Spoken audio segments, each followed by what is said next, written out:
Hello. First of all, I'm very pleased to be here, and thank you very much for the invitation and the big challenge. I was asked to talk about the philosophy of the new standards, or the standards for playgrounds, and how they support the need for risk-benefit assessment. This is a big challenge because it's a wide topic, but I'll try to be brief. And I also have the pleasure to be here with the support of ANEC. And ANEC is the European Consumer Voice in standardization. And they represent 34 countries in Europe. And I've been representing ANEC as an expert since 2000. And so we really like to promote the idea that standards are here also to protect consumers, to understand how they can protect consumers.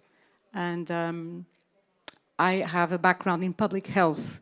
So when I assist consumers in the development of standards, I think not only about children, the end users, but also a lot about operators, because operators will have to buy the products for the playgrounds. And usually they are not represented in the playground committees. Okay? So, we know that children play everywhere. They will not choose what is designated as playground equipment. So any environment is good for children to play. This is from my window what I see, from the window of my house. Or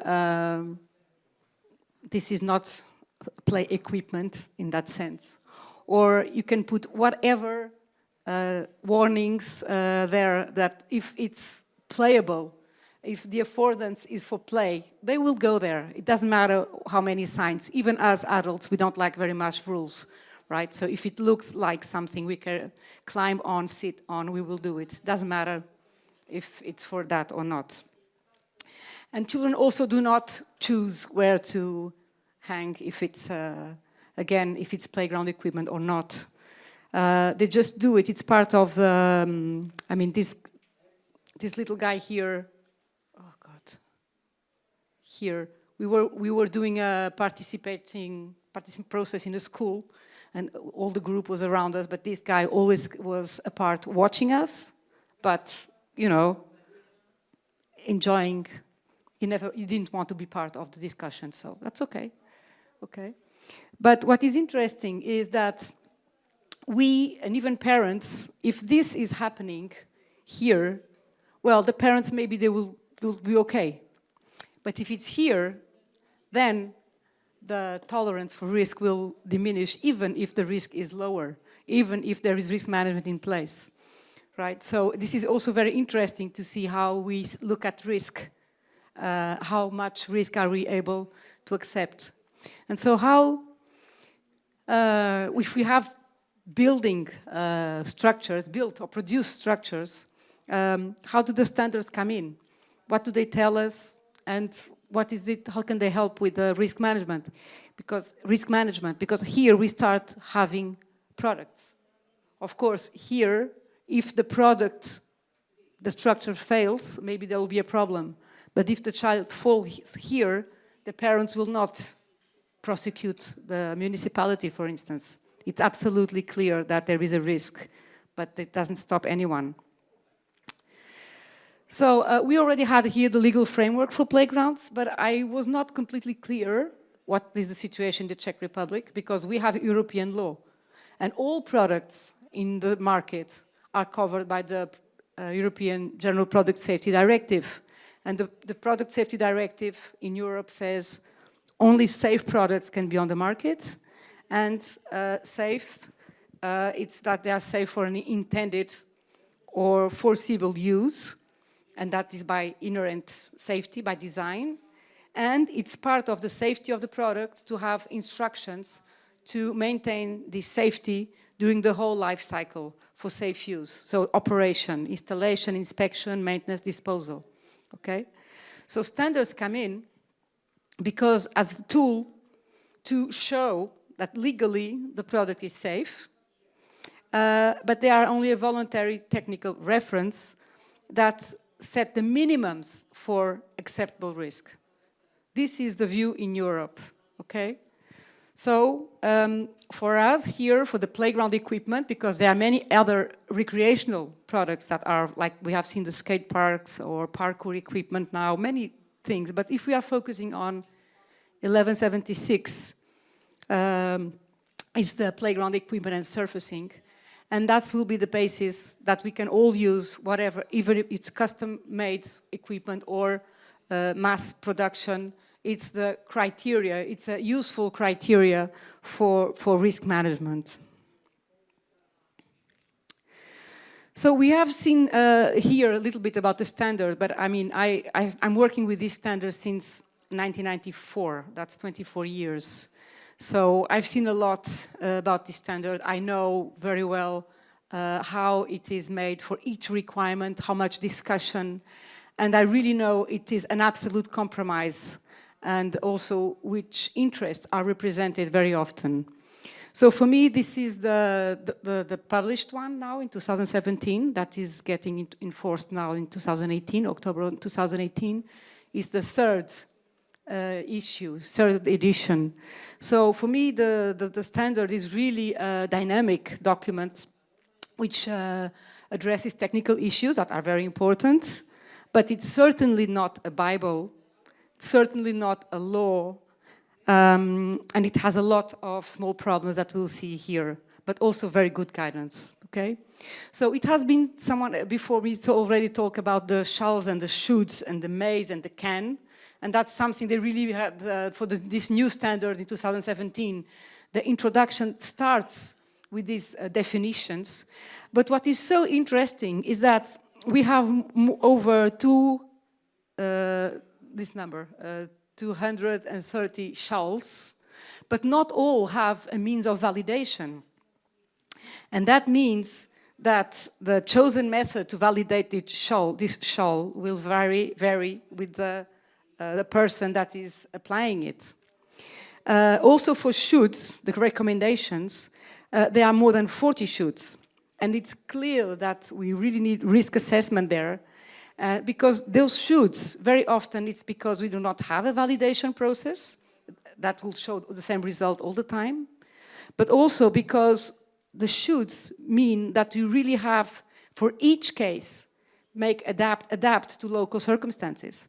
So it wouldn't make sense to have a shell because it depends. For instance, if you are the same equipment in a school or in a public space, then some requirements may vary because of the type of use, okay? And then there's also this may, permission, can, possibility, whatever. What this shows us is that it's definitely not a black and white document.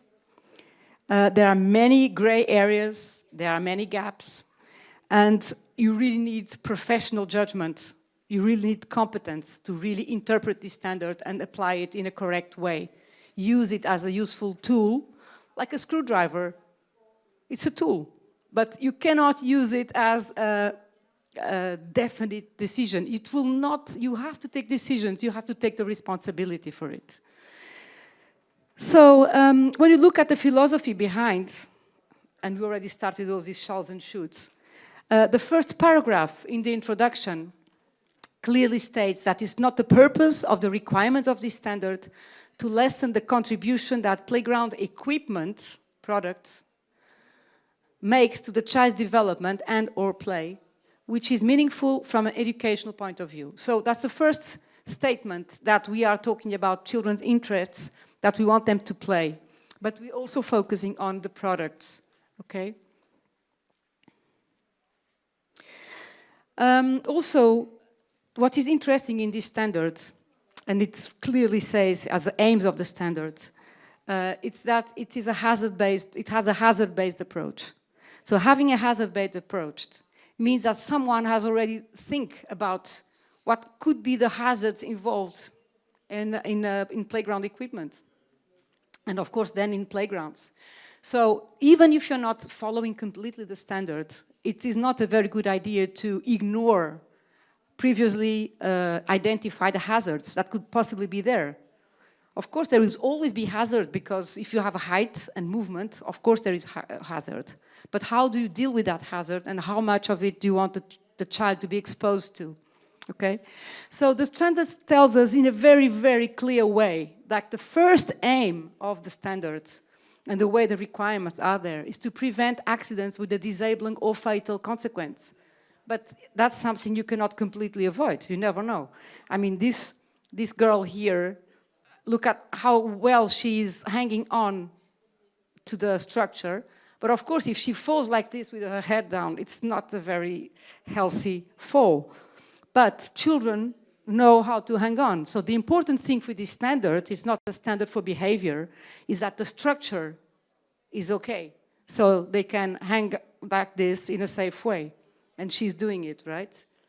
It also says that the second aim is to lessen serious consequences caused by the occasional mishap that inevitably will occur in children's pursuit of expanding their level of competence, be it socially, intellectually, or physically. I'm sorry I'm reading this, but it's really important because this is the introduction of the standard.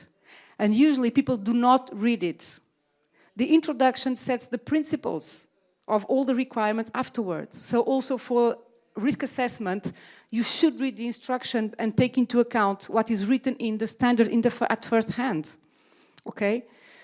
So this is really the words there. And when it says also that, oh God, sorry. When it says socially, intellectually, or physically, it's because when children are playing, look how respectfully these kids are waiting for her to go through. Kids know that's how they learn to be social. They would not endanger her on purpose, okay? And I watch them play. Sometimes they say, hurry up, I want to get through, but they will not harm her. This is also social learning, okay?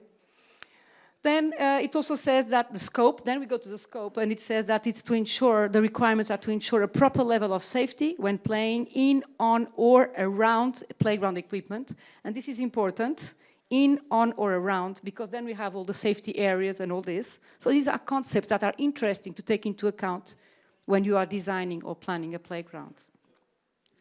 And at the same time, promote activities and features known to benefit children, and that's the first time we really we hear about benefit children, because they provide valuable experience that will enable them to cope with situations outside the playground. We would have so much to tell about this. But really, that's when they experience emotion, they have all these chemicals going inside, so that in the real world outside, when they experience fear and all these things, it will not be the first time, and they know they can survive after a panic attack or something like this. And the scope also says, that's the third aim really for the standard, that the requirements aim at protecting the child from hazards that they might be unable to foresee when using the equipment as intended or in a manner that can be reasonably anticipated. And then if we go into the first requirements on design, it says that the equipment should be designed so that the risk involved in play is apparent and foreseeable by the child. And the children, that means if it's apparent, it means that children and all of us, we have perception. And perception for all of us is so important because we act on our perception of the world. So children really need all these challenges and challenging situations to develop their experience and their good perception of the world. So what we try to avoid with the standard, we try to avoid traps.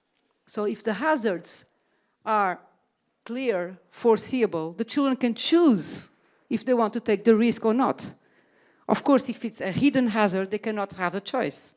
And free play, it's also free choice. They know if they jump from a height, they can hurt themselves. They know, but they want to believe they can do it. They want to try it and be happy with it, right? So in this situation, for instance, where we wouldn't have no one to blame, so because, I mean, it's not we didn't buy the tree or whatever, the children, they they decided to do this because it was a soft ground. The tree branch was accessible. There was an available rope. It was a hose nearby, so it looks resistant. And look at the face, how focused he is. They are completely focused on the display thing. This is, if you don't interfere, if adults don't interfere, it's quite safe what they are doing. Of course, if the tree doesn't break. But anyway, all this is done because of perception. So designers have a big responsibility to create affordances, to create these invitations from the environment where children can really go for it, take the risk, feel the adrenaline, feel it, okay? And that's what the standard also helps us to do. But of course, that's not exactly what we accept and we don't want in playgrounds. The standard says you should not have mobile, movable equipment or something. So ropes, for instance, is difficult to have complying with the standard if you're selling a product. But the children will bring the ropes themselves, don't worry. Okay, so back to the introduction and the risk-benefit, the need for risk-benefit assessment. Okay, the introduction clearly tells us that there is a need for risky and challenging play, that we need to offer that. Okay, so I don't want to read all of this, but just look that it talks about the ability to handle risk is based on individual users' level of skills and not age. And this is so important because we should not have age-oriented spaces. Age, it's not a criteria for safety. Okay. Risk-taking is an essential feature of play provision. Play provision aims to offer children the chance to encounter acceptable risks. Play provision aims at managing the balance between the need to offer risk and the need to keep children safe. So good risk and bad risk, we have to find the right balance. It even compares the principles of safety management in workplace and play provision. And it says it should be different. Because in playgrounds, exposure to some degree of risk might be of benefit. It satisfies basic human needs. Okay, so all of this is written in the standard. Not many people read this, because it's no test for this. So if you look only for requirements, you will miss the most important part of it. And finally, it says also that children need to learn to cope with risk. And this can lead to bumps and bruises and even occasionally a broken limb. So minor injuries and small accidents are also deemed as acceptable in the standard. This is important. But we are not talking about the serious accidents. And these are those that the standard will deal with. The standard is telling us some requirements to avoid really serious accidents where the equipment itself can collapse on the child. Okay, this is what is worrying us, and that's what the standard helps us to think about: how to make sturdy equipment, how to avoid failure of the equipment, because these are the things that the children cannot foresee. Children are trusting. We are giving them designated play areas, and they trust, and the parents also trust. And the better they look, very well painted and shiny, then this hinders risk perception. So if you want them to really be careful, and the parents also, then they shouldn't look too good. Because when things don't look too good, you take care. If there's a bit of rust and, is this okay? But when it's all shiny, then the perception is, the possibilities for perception and protection, self-protection, are more difficult, okay? And so all these accidents, bad accidents here, and look, they are all very recent, 2014, 15, 2011, 14. I always choose recent. It's very rare to have fatal accidents in playgrounds. Playgrounds are a safe place, okay? It's much worse on traffic or anything. But when they happen, and they would be covered by the standard if inspections or maintenance was carried out, if installation was correct, everything, then we have to think about it. And the standard helps us with, for instance, when it's one-post equipment, the new standard, 2017, has more stringent requirements, really to try to really avoid these kind of very bad accidents. The standard tells about the importance of stability, the choice. This is a new thing also, that the choice of surfacing shall allow inspection to foundations. This is a new requirement in the standard, because we are talking about the really bad ones, right? And it also talks about the manufacturer obligations. They have to warn operators that when they have this type of equipment, they need more surveillance, more inspection. And also it's part of the standard already, part 7, to implement a safety management system. So I mean, all these bad accidents could have been avoided if the standard had been followed. There are also products that are not covered by the standard, but they are in the play environment. So one of the very important things we want to avoid when children are playing is entrapment of body parts. And really, we have to think when we design how we can avoid that, because entrapment of body parts while the child is moving. It's not on the floor and get a finger trapped. Well, they explore with their fingers. That's not the point. The point is that they think they can freely jump into somewhere and they get stuck because of the design of the equipment, and they cannot free themselves. So that's what we want to avoid. So in the play environment, we can also think about what we can provide there. And that's when the standard can be a very helpful tool to avoid these kind of situations. In this situation here in France, there was an inspection to the playground equipment complying with the standard, but it didn't check the fence, which of course would not comply with the standard. Okay, so that's how we can use it as a tool, because this risk is really anticipated already in the standard. I also said that the standard gives us very minimum areas. So I always like this little example that I could find once. That maybe you can run the little movie. Because the standard gives us minimums, but sometimes the minimum is not only about safety. It would not allow the dizziness to the end. I don't know if the film is working. Yeah, it's just 1 minute, but look. So the little girl, she's 3, she asks for stopping, and the brother is stopping the device. And now look what happens until they completely stop the movement.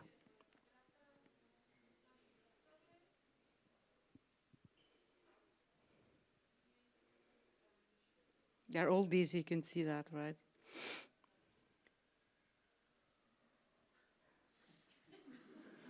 Yeah, I love this, because if we are just following the minimum that the standard gives us, that even the benefits of play would not be to the full, because they would stumble on something and fall. So it's great if you have space to move freely and to get all this dizziness and control your movement to the end, okay? The other thing that's also in this new standard, it's about impact attenuating surfaces. This is a big discussion, and we will do that tomorrow. But what is interesting, again, it's that the impact surfacing requirements are there to lessen the consequences of falls. So we are anticipating that falls will occur. Just lessen, not avoid completely. But what is so interesting is that we have a new concept for impact surfaces, and it's called, until now we only had the critical fall height, which is the maximum fall height the surface would protect. But now we have this adequate level of impact attenuation. And it even gives the possibility to make a risk assessment if it's okay or not, depending on the local circumstances. So this can be a major change, because it will allow people to say it's okay or not. Because when we have, especially natural grounds, the impact absorption performance will vary each day, depending on the moisture, if it's raining or not, temperature, many things will vary. So you cannot say, even this idea of certificate playground, which for me doesn't make any sense, it doesn't exist. You can have a certificate for an inspection, but the playground cannot be a certificate, because it will change the next day. With children playing, with the rain, whatever, the conditions will change, okay? So this is an interesting thing that we can see tomorrow, but the standard only talks about the toxicity of materials and these European regulations and the properties for attenuation. But of course, we need many other criteria for the choice. About inclusion, play value, type of equipment, type of play, maintenance costs and resources, many things that will have to be part of our criteria for choice. And this is, so when you talk about surfaces, of course, the more children love to play when it's a loose field, so it becomes more inclusive also. But also it's a nightmare sometimes for maintenance, because the little stones will get into all the mechanisms. But there's no perfect material. We really have to think about everything for choosing. This standard also talks about inclusion and non-discrimination. And play is clearly an inclusive activity. It's for all ages. And free access equipment should be safe for all, without rules for children to play. We do not have to tell children, you cannot go down the slide head first, because then it's no longer free play. And if the slide is quite safe, they can do it. And also, this idea that adults cannot go on playground. The standard requires access for adults at all times. So the equipment can take adults. And it's so good for children to be able to play with older brother or sister, with the parents. And sometimes the parents are those that are having more fun on the playground when you watch them. It's difficult to get the parents out of there.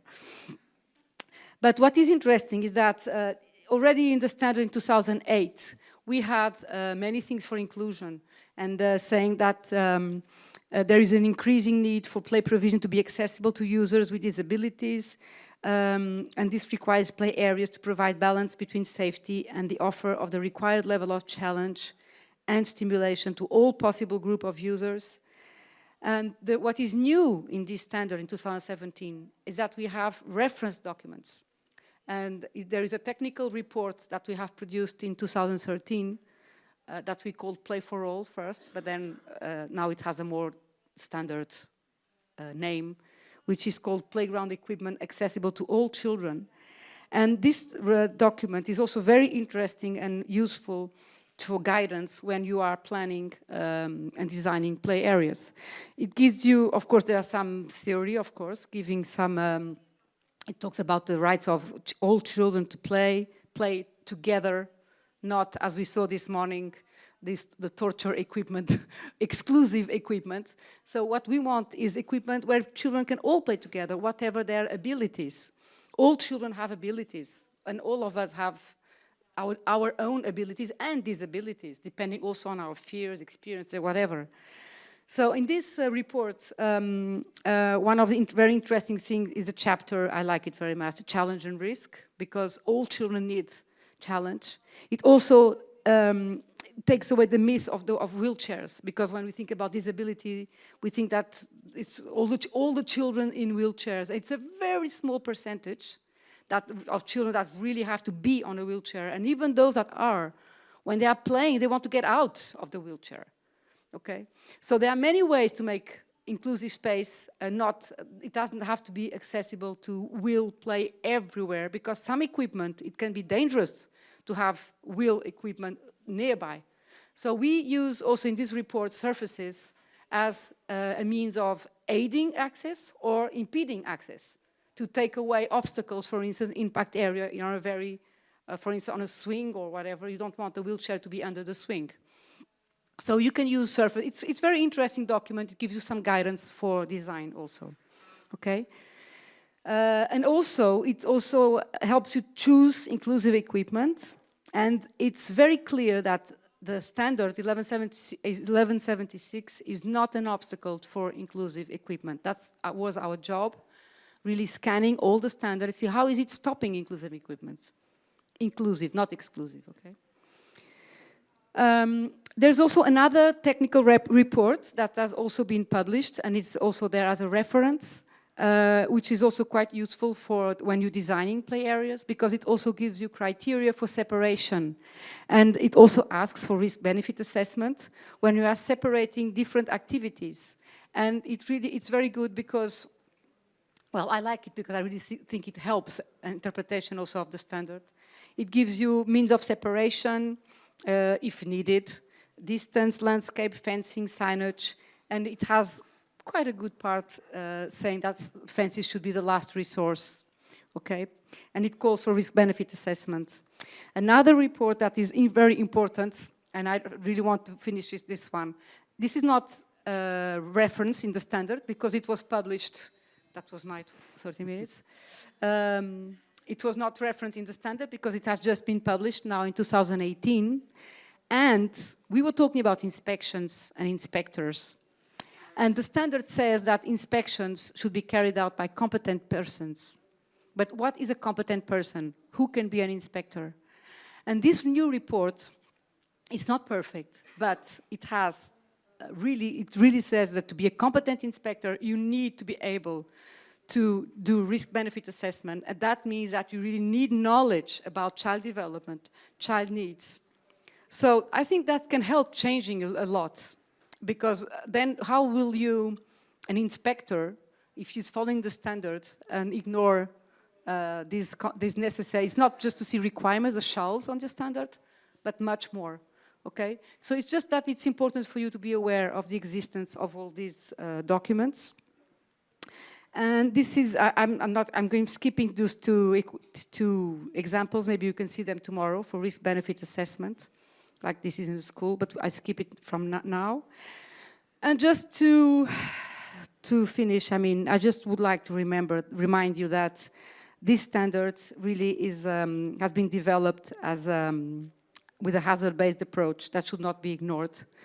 The need for risk-benefit assessment is really clear explicitly in the standard. It refers to risk assessment, like risk assessment, at least 4 times, and once it's even shall be performed. Risk assessment shall be performed.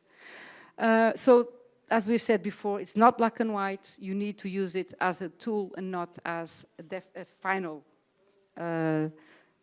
document for acceptable risk. Okay. And please, when you are designing, when you want to justify your choices, refer to introduction and scope. It's written there, everything you need for many decisions, and it's not used. You can even talk to the inspector, but did you forget this part of the standard? Okay, so remember that, please. Okay, this standard allows for everything you want. The most boring KFC, fast food playgrounds, but that's not what the standard asks for because it has no benefits, or the most wild one. Okay, you just have to know how to use it and interpret it. Okay, thank you. Děkujem, thank you.